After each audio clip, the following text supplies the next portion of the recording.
आ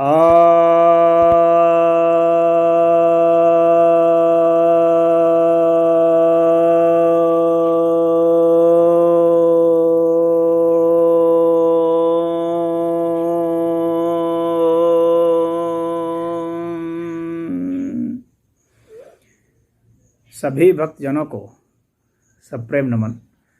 भक्तों, आज मैं आपके समक्ष प्रश्नोपनिषद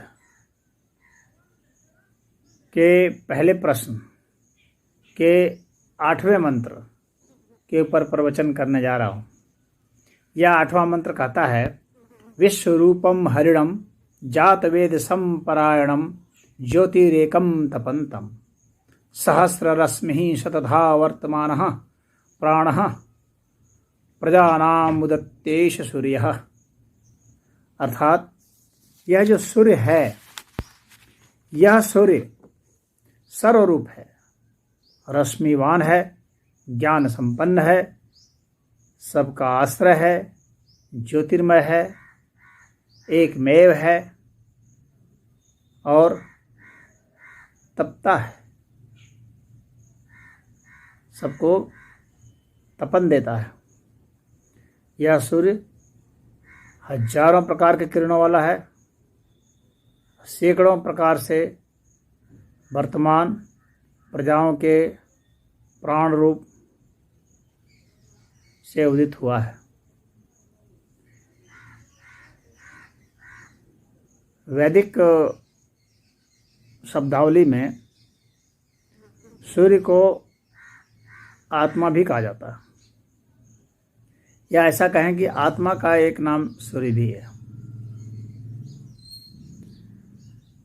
और यहाँ पर उसी आत्मा का वर्णन किया गया है सूर्य रूप से।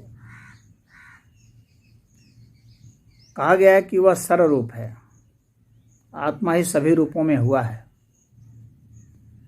और यही हरिणों वाला है। हरिण को यानी रश्मिवान को कहा गया है। तो ये ऐसी रश्मियां हैं जो कि समान पदार्थ वाले जो किरणें हैं, आप उस तरह से नहीं समझें। ऐसी रश्मियां जिसकी की वेवलेंथ नहीं है, उस प्रकार के यानी इसके जो है, इसका इफेक्ट से, इंडक्टिव इफेक्ट से आता है, जिसको कि स्पंदन भी कहा जाता है। तो यह ज्योतिर्मय स्पंदन से होता है, ये गति जो देता है, ये जो तपाता है, तो वह जो आत्मिक सूर्य है वह स्पंदन के जरिए क्रिया कराता है पदार्थों की, चंद्र की क्रिया कराता है। तो सूर्य और चंद्र के संबोधन से यह होता है। यह सबका आश्रय दाता है, यानी कि इसी के आश्रय लेकर के सब कार्य करते हैं, सब अंततः इसी में लीन होते हैं। जब प्रलय होता है, महाप्रलय होता है, तो इसी में लीनता होती है। यह ज्योतिर्मय, ज्योतिर्मय का अर्थ ऐसा नहीं समझना चाहिए कि यह जैसे सामान्य जो हम लोग प्रकाश की जो रोशनी देखते हैं, इस ऐसी रोशनी से इसका मतलब नहीं है। ज्ञान स्वरूप है और इसकी जो आभा है, उस आभा का चूंकि वर्णन नहीं हो पाने के कारण ही इसे इस तरह से ज्योति शब्द से संबोधित कर दिया गया है, जिसका ऐसा अर्थ नहीं समझना चाहिए कि वह यह पदार्थ वाली ज्योति है, बल्कि इन सब का आधार होने के कारण से वह आदि ज्योति है, सभी ज्योतियों की ज्योति है वह।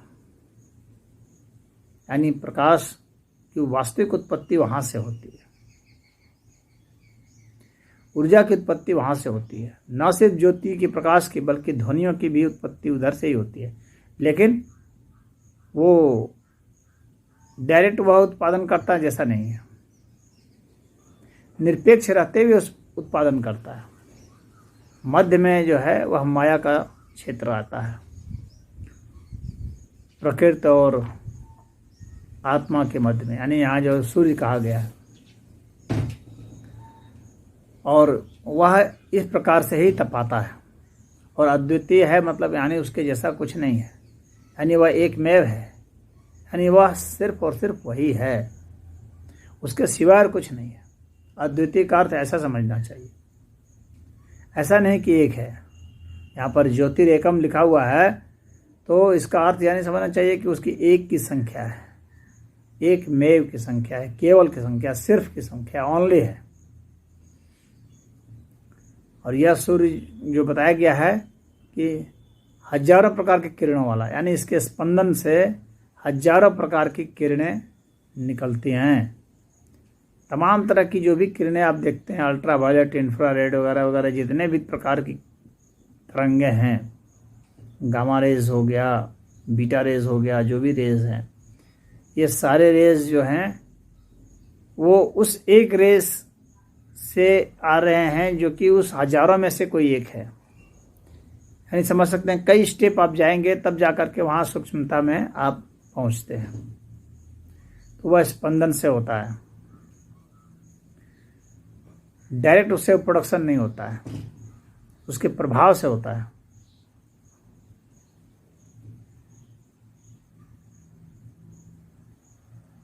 और फिर है कि यह जो है यह प्राणदाता है, यानी सभी में जीवन शक्ति देता है। आप जानते हैं जिसको हम लोग निर्जीव कहते हैं उसकी भी आयु होती है। धीरे धीरे वैज्ञानिक भी इस चीज़ को मानने लगे हैं कि सब चीज़ की आयु होती है। पृथ्वी की भी आयु है, लोहे की आयु है, तांबे की, सोने की, यूरेनियम की। यूरेनियम तो जो आइसोटोप्स होते हैं और कार्बन के जो आइसोटोप्स होते हैं वे सब उससे आयु ही निकाला जाता है। तो उसकी अपनी आयु भी होती है, इलेक्ट्रॉन की भी, प्रोटॉन की भी, सबकी आयु होती है। तो ये आयु कहाँ से है? इसकी इनके भीतर जो प्राण है उसकी वजह से ये आयु है। तो इनका जब प्राण निकल जाता है तो इनकी आयु समाप्त हो जाती है। तो सभी निर्जीव तत्वों में भी प्राण होते हैं, जिसको हम लोग निर्जीव तत्व कहते हैं। तो प्राण है तभी वे क्रिया कर पा रहे हैं, प्राण है तभी वे गति कर पा रहे हैं, तभी वो रिएक्शन करके कुछ बता रहे हैं, तभी उनका अस्तित्व आपको दिख रहा है, उनका स्पंदन दिख रहा है। तो प्राण तो सभी में होते हैं, ऐसा नहीं कि सिर्फ जीवित में होते हैं। जो निर्जीव कहा जाता है वे भी जीवित हैं एक अर्थ में। आप कितना समझ सकते हैं ये उसकी बात है। तो उन सभी का वो प्राणदाता है। कौन? सूर्य। और सूर्य कौन? आत्मा। तो चाहे निर्जीव हैं चाहे सजीव हैं, इन सभी के प्राणदाता सूर्य हैं, अर्थात आत्मा है। इस भौतिक सूर्य से आप इसका अर्थ नहीं निकालिए। यहाँ भौतिक सूर्य का मतलब नहीं है। यहाँ पर तो ये जो समग्र रूप से जो प्राण शक्ति है उसके विषय में कहा जा रहा है। पूरे अस्तित्व का जो प्राण है उसके विषय में कहा जा रहा है। और आत्मा जो है उस तरह से खंड खंड में ऐसा नहीं है। तो वो अखंड स्वरूप है। अखंड स्वरूप से ही यहाँ सब कुछ चलायमान है, उसी के स्पंदन से गति होती है। तब एक प्रश्न उठेगा जो बहुत लोग उठाते हैं कि अगर आत्मा खंडित होती है तो विभाज्य हो जाएगा, और अगर अखंड है वह, तो एक प्रश्न उठेगा कि यदि एक को मुक्ति मिलती है सभी को मुक्ति क्यों नहीं मिलती? अगर एक बंध गया है तो सभी क्यों नहीं बंध जाते हैं? तो देखिए यहाँ पर जिस आत्मा की बात की गई है, जो मुक्ति की बात होती है, वह सूक्ष्म आत्मा की होती है, न कि दिव्य आत्मा की। दिव्य आत्मा तो मुक्त ही मुक्त है, उसको क्या मुक्त होना है? सूक्ष्म आत्मा जो है, देह आत्मा है, उसकी मुक्ति होती है। और दिव्य आत्मा जो है वह अविभाज्य है। यह जो सूक्ष्म आत्मा है वह अविभाज्य नहीं है। जो एक शरीर को छोड़कर दूसरे शरीर को जिसकी गति होती है वह अविभाज्य नहीं है। उसके भी जन्म होते हैं, उसी के तो जन्म होते हैं। तो जिसके जन्म हो रहे हैं, जिसकी उत्पत्ति हो रही है और साथ में कंटिन्यूएशन भी है, उसके बाद फिर उसकी मृत्यु हो रही है, फिर उसके बाद इस तरह से जो आत्मा है उसको सूक्ष्म आत्मा कहते हैं। तो इनकी मुक्ति होती है और यहाँ जो दिव्य आत्मा की बात है, जो अखंड स्थिति की बात है, उसकी मुक्ति का कोई प्रश्न नहीं है। वो मुक्ति मुक्त है, वो बंधा हुआ भी नहीं है। अब वहाँ से जितने भी जो भी पदार्थ आप देखते हैं, जो कुछ भी देखते हैं, ये सभी आत्मा है। आत्मा के भिन्न भिन्न स्वरूप हैं, इसीलिए कहा गया कि सर्व रूप वही उसी का है। तो सूक्ष्म आत्मा है, देह आत्मा है, विराट आत्मा है, कई आत्मा है। लेकिन जिसके विषय में भगवान ने कहा था कि अविभाज्य है, असंयोज्य है, सूक्ष्माति सूक्ष्म है, इतना सूक्ष्म है कि आप उससे डिटेक्ट नहीं कर सकते, उसकी पहचान नहीं हो सकती, क्योंकि वह जो अंतिम जो काल्पनिक बिंदु आपका होगा उससे भी वह सूक्ष्म होगा। यानी वो सबसे सूक्ष्म है, उस बिंदु से, उस रेखा से सूक्ष्म है और विराट भी है। तो वह अखंड है इस कारण से।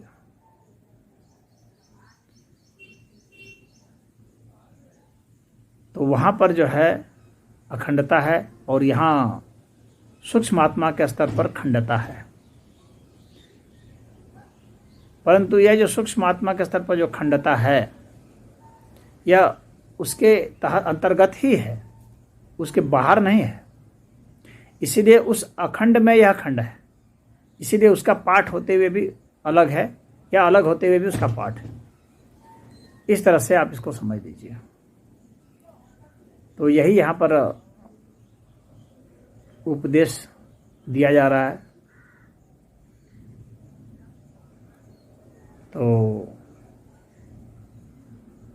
ऋषि ने